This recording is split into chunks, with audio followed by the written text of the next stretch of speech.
Welcome to RANE's Essential Geopolitics podcast. I'm Emily Donahue. Thanks for joining us.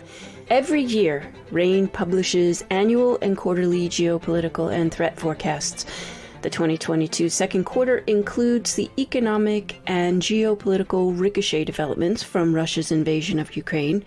But there's plenty more to discuss. Here with details is Sam Lichtenstein, RANE's Director of Analysis. Welcome back, Sam.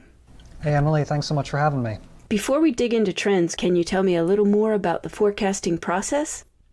Absolutely. So our annual process of forecasting really informs all of our quarterly updates, like the one we just put out for the second quarter.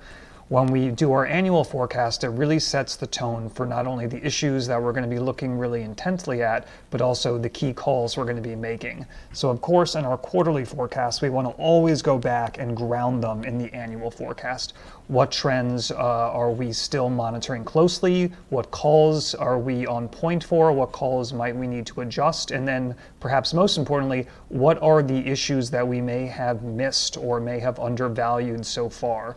So what we do is that starting a number of weeks before we put out each quarterly forecast, we as an analytic team will get together, and each one of our analysts will offer up ideas from his or her perspective about different trends that we need to refocus on, ones that we want to continue to home in on, and any adjustments to our overall calls that we're making. It's an incredibly collaborative process. It involves a lot of analytic tradecraft in terms of how we challenge each other, push each other to think differently, and really forces us to consider a whole variety of forces that can impact our forecast. So, Sam, obviously the conflict in Ukraine is driving a variety of global impacts. What are some of those knock-on implications? Of course, this is tragically the story that, of course, everybody is looking at, and unsurprisingly, there are a whole host of knock-on implications from the conflict in Ukraine. Now, of course, this is not saying nothing about the obvious idea of conflict escalation, not only within Ukraine, but of course, potentially involving other NATO member states, particularly those along the border.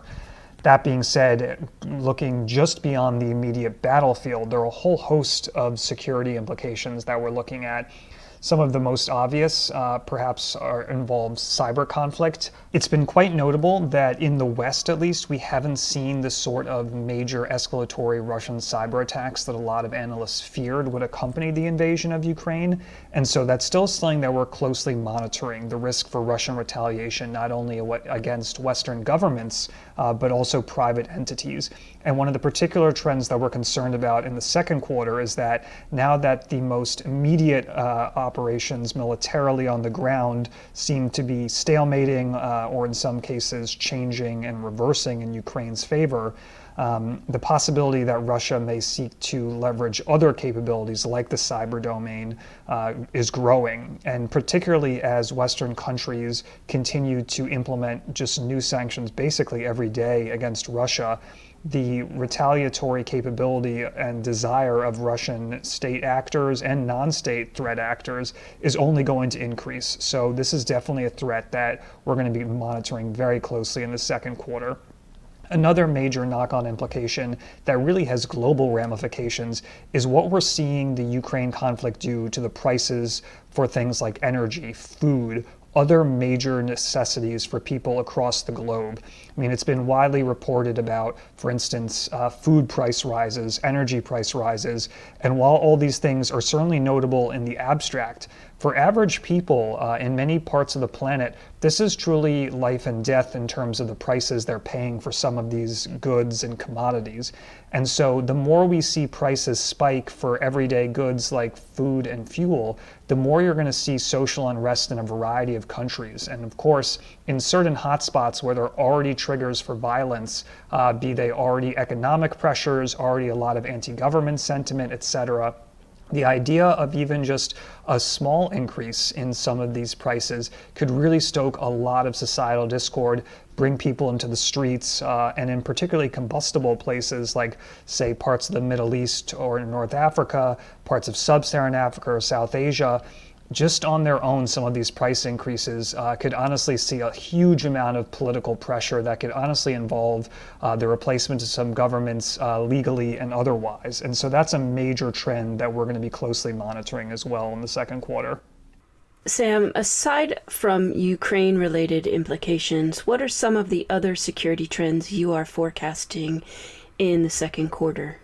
So of course we're looking, as we always do, Emily, globally, but I'll mention a few things that we're looking at in particular.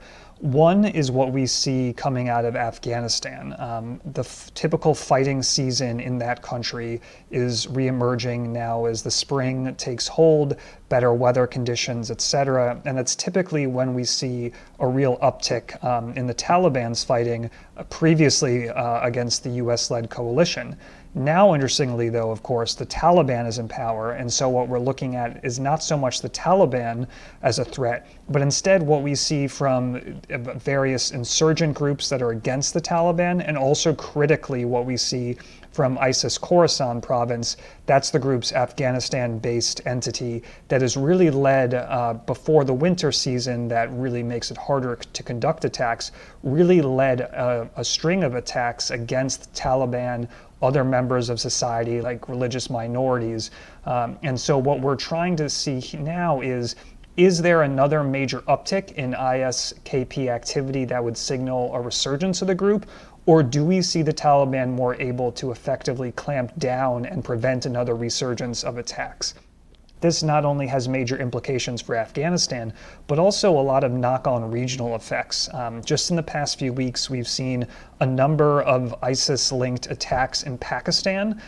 So the potential that Islamic State could be expanding its operations there, and then perhaps even beyond, is also right now something that really has our minds focused, and could obviously have a huge number of implications for stability in South Asia if that form of extremism were to grow there. Another thing that I mentioned that we're looking at, Emily, and this is again one of those really interesting connections with Ukraine, but in a really secondary way, is some of the stability in states in sub-Saharan Africa that have recently seen coups or other political instability. I'm thinking of places like Burkina Faso, Mali, and other states like that. Now, what's notable here is that on their own, these were already very fragile environments that have seen a huge amount of political instability that's already allowed both ISIS and al-Qaeda-linked groups to expand not only within those countries, but crucially to conduct cross-border attacks into others. But what's really notable here is that as Russia needs to reprioritize its military commitments towards Ukraine and towards defense of the Russian homeland, we've already seen Russia start to pull a number of its mercenaries out of other countries or military personnel out of other countries.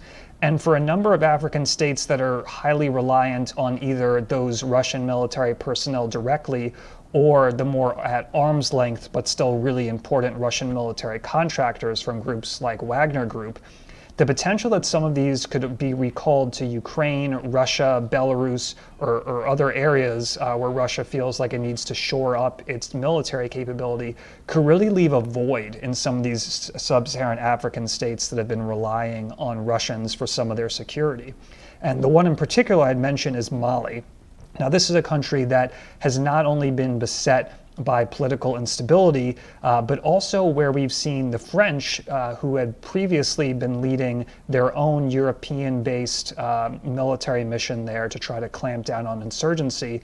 The French only a few weeks ago announced that they would be removing a large part of their force structure and moving it to Niger instead. And so what you see in Mali now is the potential for there not only to be a void being left by the French, but now also potentially by the Russians that have really stepped in. And as both of these states presumably move a lot of their military forces out of the country, the possibility for insurgents to press their case in advance is certainly going to grow. Sam Lichtenstein is RANE's Director of Analysis. Thank you, Sam. Thanks, Emily. RANE's second quarter forecast is available at RANE Worldview, which offers objective geopolitical analysis and intelligence covering the global landscape. You can subscribe today at stratfor.com. Right now there is a crazy low subscription price. Go to stratfor.com for details. I'm Emily Donahue. Thanks for listening.